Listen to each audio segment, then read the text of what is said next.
Bienvenue dans La Voix des mots, le journal de bord d'une autrice et lectrice dédiée aux émotions et qui lutte pour plus de représentation dans le monde de l'édition. Je suis Maouna Vigam, alias Maouna Poésie. Ici, on parlera donc écriture, lecture, santé émotionnelle et édition. Mon premier roman arrive en novembre 2026 aux éditions Solaire, et ce n'est que le début de l'aventure.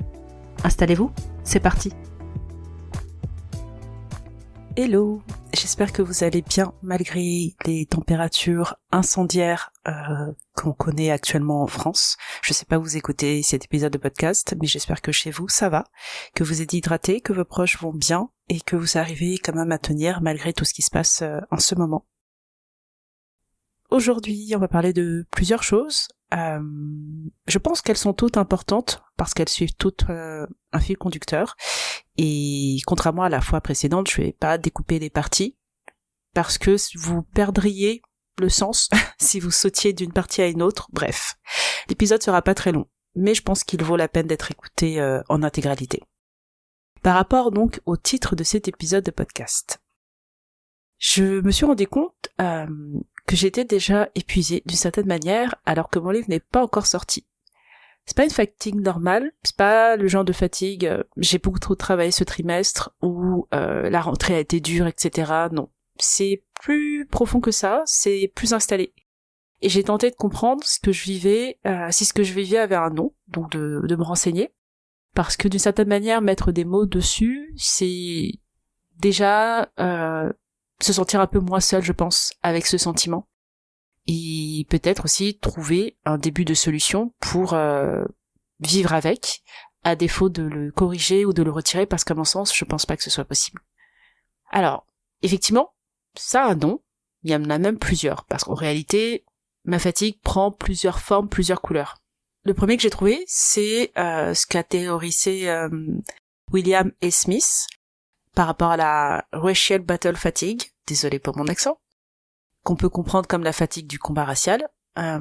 C'est une sorte d'épuisement psychologique et physiologique qui vient parce que on est contraint de vivre dans un monde qui nous agresse en continu, de manière subtile, institutionnelle au quotidien. Bien évidemment, je parle des personnes racisées quand je dis ça. C'est pas une violence spectaculaire, c'est plutôt l'accumulation, cette vigilance permanente. Le fait de devoir toujours évaluer ce qui vient de se passer, se demander si c'est raciste ou pas, si ça vaut la peine d'en parler ou pas, si on va être cru ou pas. Et ce switch constant entre moi et le regard que le monde pose sur moi s'amuse. La deuxième chose, le deuxième nom que j'ai trouvé, c'est lié au burn-out militant. Là encore, d'autres personnes l'ont théorisé avant moi, et c'est sur ça que je m'appuie pour vous en parler aujourd'hui. J'ai retrouvé les noms de Gorski et de Chen qui ont documenté ce principe, et il consiste en fait dans l'idée que quand on milite, on mesure l'engagement à l'aune d'un travail émotionnel. Plus on s'investit, plus on considère qu'on est vraiment là. Et si on s'effondre, si on dit qu'on est épuisé justement comme j'ai le sentiment de l'être avant même que mon livre ne soit sorti, on va nous regarder bizarrement. Parce que le militantisme est censé être désintéressé. On n'a pas trop le droit d'être à bout quand le sujet est important. Et ça, c'est le piège. Moi, je publie un roman sur des thématiques qui me tiennent à cœur, sur la représentation dont je parle aussi sur Instagram, sur ce que c'est et sur ce que ça fait d'exister dans un monde qui ne nous voit pas entièrement. Et en même temps, j'ai un autre emploi. Un emploi salarié où je range toute une partie de moi dans un tiroir en arrivant le matin. Parce que les deux mondes ne peuvent pas coexister. Et j'ai cette fatigue qui est lié à tout ce que je viens de vous dire jusqu'à présent, ce désenchantement aussi de l'édition, avant même que mon livre ne soit sorti, parce que je vois tout ce qui me reste à faire. Toutes les batailles que je pensais avoir déjà bien entamées cette dernière année, voire même ces dernières années si je reprends depuis le début, quand j'ai commencé à m'intéresser à ces sujets, mais bon, disons que j'ai commencé à sortir les munitions il y a un an de ça. Mais je me rends compte encore qu'il reste énormément de choses à faire et je suis déjà en saturation et en désenchantement parce que le tout n'est pas simplement de publier un livre en fait. Il y a tout ce qui va avec la publication du livre et tout ce qui est lié à l'idée qu'on se fait des maisons d'édition, à l'idée d'être publié et la réalité est tout autre. Mais bon, J'ai donc deux vies qui coexistent, qui tentent de coexister en tout cas, et je me suis rendu compte à quel point j'allais être constamment entrechoquée entre ces deux vies. Et je m'en suis rendu compte quand j'ai voulu écrire mon premier mail client, parce que j'ai deux registres linguistiques différents. J'en ai parlé dans la dernière vidéo sur Instagram. J'ai deux façons d'exister selon l'espace social où je me trouve. Donc dans ma vie d'autrice et de créatrice de contenu, j'écris en écriture inclusive aussi souvent que je le peux, aussi souvent que je me rappelle. C'est pas simplement une posture, c'est parce que c'est une conviction. Et que la neutralité au masculin n'a jamais existé. Point. Mais dans ce mail professionnel, dans ce contexte institutionnel, l'écriture inclusive n'est pas possible. Je pense que mon employeur serait ok dans les faits, sauf que j'écris à des clients à qui je vends une solution dont ils ont besoin et qui eux pour le coup n'ont rien demandé et seraient potentiellement ok ou pas en fait, je n'en sais rien et c'est pas le sujet puisque je travaille avec eux pour des raisons professionnelles. Si demain l'écriture inclusive était ancrée dans la norme, était une manière dont tout est un chacun à s'exprimer, je n'aurais pas ce problème. Mais aujourd'hui, faire le choix d'utiliser l'écriture inclusive est un acte politique. C'est prendre position. Et donc je dois m'adapter. Donc je fais autrement, et j'ai rangé mon militantisme dans les tiroirs. Et ce phénomène, il a aussi un nom, donc le code switching, qui est aussi documenté chez les personnes racisées, les personnes LGBTQIA+, les personnes en situation de handicap également. C'est le fait de devoir s'adapter, moduler, modifier son langage, son comportement, jusqu'à même parfois sa personnalité, selon l'espace où on se trouve pour ne pas subir de conséquences. Tout ça, c'est de la fatigue, c'est de l'anxiété. C'est un sentiment de perte d'intégrité. Et quand ce switch touche des pratiques militantes, il y a quelque chose de plus. Une forme de dissonance entre ce que je défends publiquement et ce que je fais concrètement dans d'autres espaces de ma vie. Et cette dissonance, pareil, il faut la gérer, et pareil, elle épuise aussi. Le fait de devoir adapter en permanence son expression à un contexte qui ne correspond pas génère une fatigue cognitive, émotionnelle, qui est réelle. Et ça, c'est Harley Hochschild, si je prononce bien, qui avait théorisé aussi ça. Pareil, j'ai fait quelques recherches pour essayer de comprendre si tout ce que je ressens a un nom. Et malheureusement, on fait encore comme si c'était pas une vraie charge. Et c'est pour ça que le travail d'associations comme Tant que je serai noire, entre autres, est important, parce qu'elle documente tout ce qui est lié à la santé des femmes noires racisées. Et je pense que cet aspect-là aussi, du militantisme par les femmes noires racisées, devrait être un sujet d'étude. Je me le garde en tête, qui sait. Pour quand je n'aurai plus d'autres livres à écrire, peut-être. Et tout ça, ça me donne le sentiment parfois d'être... l'image qui m'est revenue, c'est celle donc de Clark Kent au bureau, et Superman dans ma vie d'autrice. Donc Clark qui range ses convictions dans un tiroir pour passer inaperçu, mais c'est une image qui reste une figure de pouvoir et de privilège, et moi ce que je vis, c'est du concret, c'est politique, et je dois faire avec. Et c'est encore une forme de double conscience, parce que je me vois à travers le regard d'une société qui ne me reconnaît pas comme étant entière, et je dois habiter deux entités pour pouvoir les réconcilier. C'est ma condition d'existence. Et c'est aussi ce que Webb Dubois théorisait dans The Soul of Black Folk. Donc tout ça, c'est pas nouveau. Il y a quelque chose de rassurant à savoir que ça a déjà été théorisé, contextualisé, mais il y a aussi quelque chose de particulièrement frustrant et inquiétant à se dire que ça n'a pas changé. Parce que les noms que je vous ai cités pour certaines de ces théories, etc., elles remontent à 1903. C'est loin. Et pourtant, on n'a pas encore trouvé des outils par rapport à tout ça. Et j'ai l'impression d'être dans une sorte d'angle mort de tout ça, parce que la littérature académique couvre donc le code switching au travail, elle couvre la racial battle fatigue, elle couvre le burn-out militant, mais comme je disais, elle couvre pas le cas de l'autrice racisée qui publie en étant engagée sur la représentation dans l'édition, et qui doit faire face aussi à ce code switch dans son emploi du temps réel. Et ça, c'est mon quotidien. Donc peut-être qu'un jour, je prendrai le temps de me renseigner, de voir si la recherche pourrait théoriser ça, si quelqu'un peut se lancer dans cette envie-là, d'écrire sur cette dualité. Donc d'une certaine manière, oui, je suis désenchantée avant même que mon livre sorte. Et c'est pas parce que je crois plus en ce que j'écris, mais c'est parce que je comprends de mieux en mieux dans quoi je mets les pieds. Et il n'y a pas encore de carte pour naviguer avec ça. Mais bon, l'idée c'est pas non plus d'être totalement défaitiste. Je suis certes désenchantée, mais la puissance du désenchantement d'une certaine manière, c'est que du coup ça te force à prendre conscience de la réalité, à trouver des alternatives, des outils pour continuer d'agir malgré ce désenchantement. Et donc, l'un des outils importants, c'est se rappeler de ce qui a été fait. Et c'est ce que une copine autrice m'a rappelé. Elle m'a remis face à l'enjeu réel, au-delà du désenchantement systémique de l'édition. Elle m'a rappelé aussi que j'ai réussi à faire sortir un livre qui ne parle ni de racisme, ni d'esclavage, et qui était donc écrit par une personne noire, française, dans ce contexte politique qu'on connaît. Mon livre parle de sujets qui touchent toutes les typologies de familles, en particulier les familles afrodescendantes et de la diaspora afro-caribéenne, mais pas que, ça touche aussi les personnes blanches.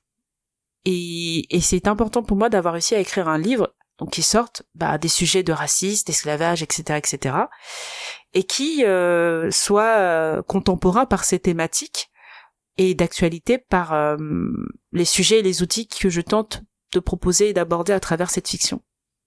Et c'est pas rien, et c'est important que je me le rappelle, comme ma copine autrice me l'a souligné. Elle m'a aussi remis les points sur les i et les barres sur les t, en soulignant le fait que maintenant, j'appartiens à une sorte de mouvement. J'ai rejoint cette littérature noire française qui est si petite et qui est aussi fine qu'une peau de chagrin.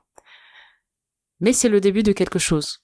J'ai aussi eu la chance, à travers ce positionnement, mes rencontres, depuis 2020 que j'ai créé ce compte Instagram, depuis fin 2020 que j'ai créé ce compte Instagram, et que j'échange avec différentes personnes, j'ai aussi eu la possibilité au fur et à mesure, et en particulier ces derniers mois, de me créer un réseau d'autrices solidaires dans un univers ultra compétitif. Aujourd'hui, l'édition se bat déjà au cœur d'elle-même parce que chaque auteurice essaie d'attirer l'attention sur son livre, mais on est aussi confronté à tout ce qu'on doit combattre, entre guillemets, ou plutôt tout ce avec quoi on doit composer, qui est lié à ces stratégies pour et cette lutte de pouvoir pour l'attention d'un consommateur, d'un lecteur. Et tout ça, ce sont des choses qui viennent aussi renforcer l'ultra-compétitivité de ce milieu-là. Et c'est important, du coup, de pas y être seul et d'avoir cette chance que j'ai d'être entourée par d'autres autoristes qui sont passés par là avant moi et qui prennent de leur temps pour m'aider et me soutenir. Et pour ça, je leur dis merci. Si elles passent par là, merci à vous. Et cette copine autrice m'a aussi rappelé que l'idée c'était d'aller au-delà de tout ce bruit, de ce désenchantement lié au système de l'édition, des conditions politiques dans lesquelles va sortir ce livre et de tout ce qui se passe en France et à travers le reste du monde, et de mettre de la joie au-delà de tout ce bruit. Et c'est d'ailleurs l'une des co-autrices d'un ouvrage que j'ai acheté il y a déjà 2 mois de cela et qu'il faudrait que je prenne le temps de lire, et je pense que le moment est choisi, qui parle de la joie. Je vous en parlerai une fois que je l'aurai lu, mais je pense qu'il va m'accompagner dans cette phase de pause. Juin m'a rincé, la reprise du CDI a été bien plus énergivore que je l'avais anticipé, même si tout se passe très bien pour l'instant et que j'en suis très contente.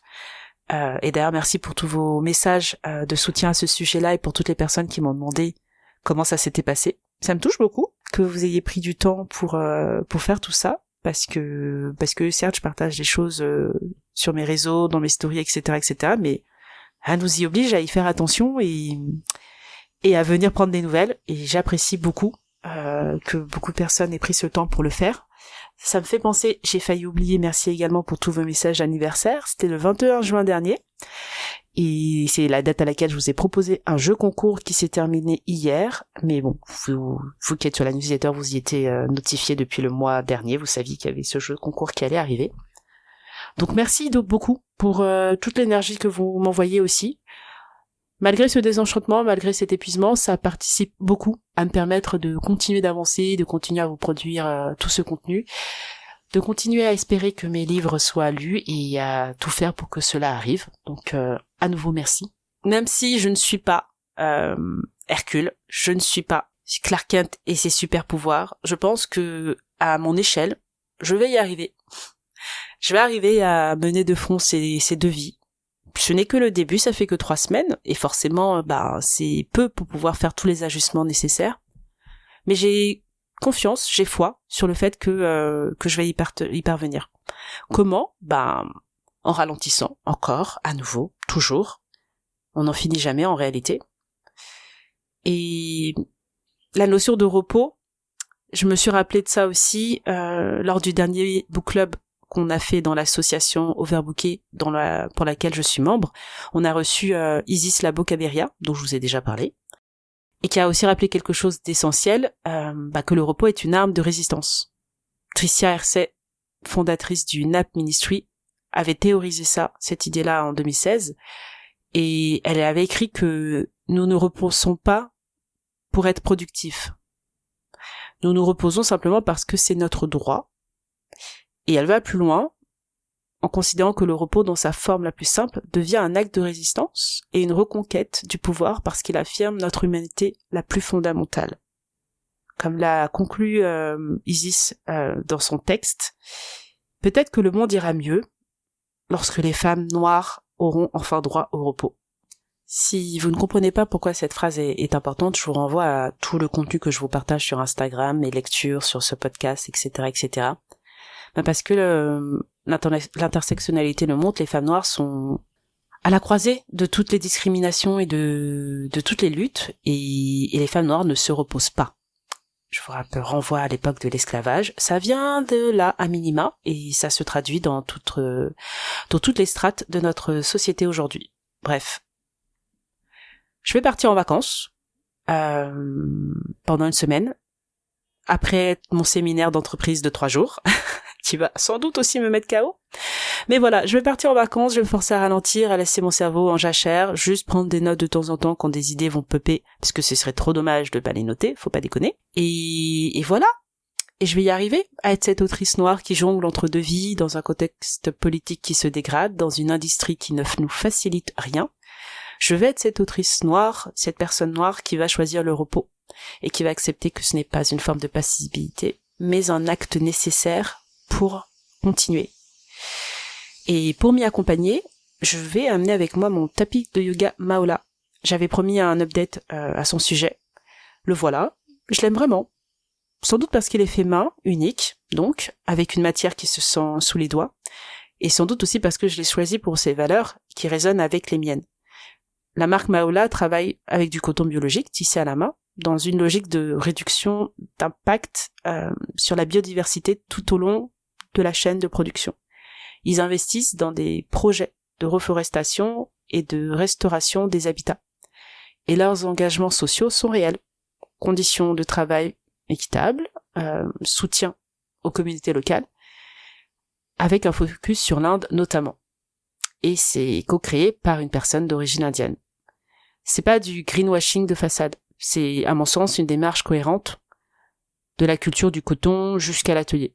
Et ce tapis, ça va être mon objet totem pour me rappeler donc que le repos est un acte de résistance et que, en prenant ce repos, en mettant de la joie dans mon quotidien, en allant sur ce tapis de yoga pour y passer du temps, pour faire des étirements, pour méditer, pour visualiser, juste aussi pour être là, à ne rien faire, c'est ma forme à moi de militantisme aussi, et c'est ma forme aussi à moi pour aller puiser cette énergie dont je vais avoir besoin pour tout ce qui arrive. Le repos n'est pas une faiblesse, c'est un outil. Et je vais compter sur ce tapis, beaucoup, pour me le rappeler. D'ailleurs, j'ai regardé sur leur site, en ce moment j'ai vu qu'il y avait des soldes, c'est pas que sur leur site, toute la France est en solde, voilà. Donc si vous avez envie de tester le tapis, c'est l'occasion, il y en a plusieurs, avec des propriétés ayurvédiques différentes. C'est aussi l'occasion d'aller chercher quelque chose qui est peut-être plus personnel pour vous, plutôt que des tapis à la chaîne. Et donc vous avez des codes sur leur site que j'ai vus, et vous avez aussi un code qui est associé à mon nom, Mauna Yoga, que je vous écrirai aussi dans les notes de l'épisode, qui vous donne moins 10% sur leur site. Et qui est un code d'affiliation, donc moi je reçois aussi 10% de commission par rapport à ce que vous achetez. Encore une fois, je ne vous oblige à rien, mais comme je vous l'ai dit il y a quelques mois, pour moi c'est important aujourd'hui de parler aussi de ce que je fais pour prendre soin de ma santé mentale et ma santé physique. Et par rapport à toutes les pathologies que j'ai, dont l'endométriose, ça me semble intéressant aussi, en tant que femme noire racisée, de parler de repos et de ce que je fais, justement, pour essayer de prendre soin de moi, parce que je sais que parmi les gens qui m'écoutent, il y a d'autres femmes racisées. Et il n'y a pas besoin d'être militante, il n'y a pas besoin d'avoir une vie d'artiste, etc., etc., etc., pour prendre le temps nécessaire pour soi et pour se soigner. Donc j'espère que ce que je vous partage par rapport à ce que moi je fais de mon côté, que ce soit des choses payantes ou pas, comme le bain de flottaison dont je vous ai parlé le mois dernier, que j'ai fait à Paris. Bref, j'espère que toutes ces choses peuvent être des outils, des débuts de réflexion, de pistes pour vous aider vous aussi à prendre soin de votre santé mentale, émotionnelle et physique, à votre manière, selon votre budget, selon votre temps et selon vos envies. Voilà. Juillet va donc être une chose étrange. Plusieurs temporalités opposées qui vont coexister, produire tout en ralentissant. Est-ce que j'y arriverai ? Je ne sais pas. Je vous dirai ça à la fin du mois de juillet. Mais en tout cas, je vais faire tout pour y parvenir. Et avant de vous laisser, j'ai ajouté de nouvelles lectures dans ma liste de recommandations d'auteuristes racisés parce que j'ai lu de nouveaux ouvrages en juin. Et je compte bien profiter de cette semaine de repos pour lire comme jamais, pour essayer de redevenir cet enfant de 10 ans qui lisait 10 livres par semaine il y a pas si longtemps que ça. Donc pensez à surveiller tout ça parce qu'en juillet il y aura beaucoup plus de recos que d'habitude. Et comme toujours, elles seront maintenant sur la liste de lecture d'auteuristes racisés que je vous recommande de lire et qui vous donne aussi accès aux chroniques plus détaillées des ouvrages que je lis. Et petite exclusivité avant de terminer cet épisode, je vous ai dit donc que j'avais signé un 4e contrat d'édition et que je travaille sur d'autres projets en cours. Je vais vous donner les noms de ces projets, ces noms de code pour qu'on puisse un peu s'y retrouver. Projet Pitchoun. Un outil pour tous qui aborde un sujet tabou. Projet Mangue, une romance au lycée, une vraie romance. Donc l'un des deux est déjà sous contrat, je vous dis pas lequel. Et l'autre, je vous en dis plus bientôt. J'espère que cet épisode vous aura plu, vous aura été utile, aura peut-être entraîné des débuts de réflexion sur d'autres sujets. Si c'est le cas, n'hésitez pas à me le dire. Prenez vraiment bien soin de vous, de vos proches, de votre santé mentale, émotionnelle et physique. Pensez à vous hydrater, c'est important. Pensez à mettre du repos dans votre quotidien, c'est important. Et encore une fois, merci à vous d'être là et de continuer à suivre cette aventure avec moi. À très vite, bon mois de juillet. Pour découvrir d'autres contenus et recevoir en exclusivité mes nouveautés ou extraits de livres, je t'invite à t'abonner à la newsletter et au podcast. Merci pour ton soutien, pour le commentaire ou la note que tu as laissé, et merci de m'avoir écouté. À très vite!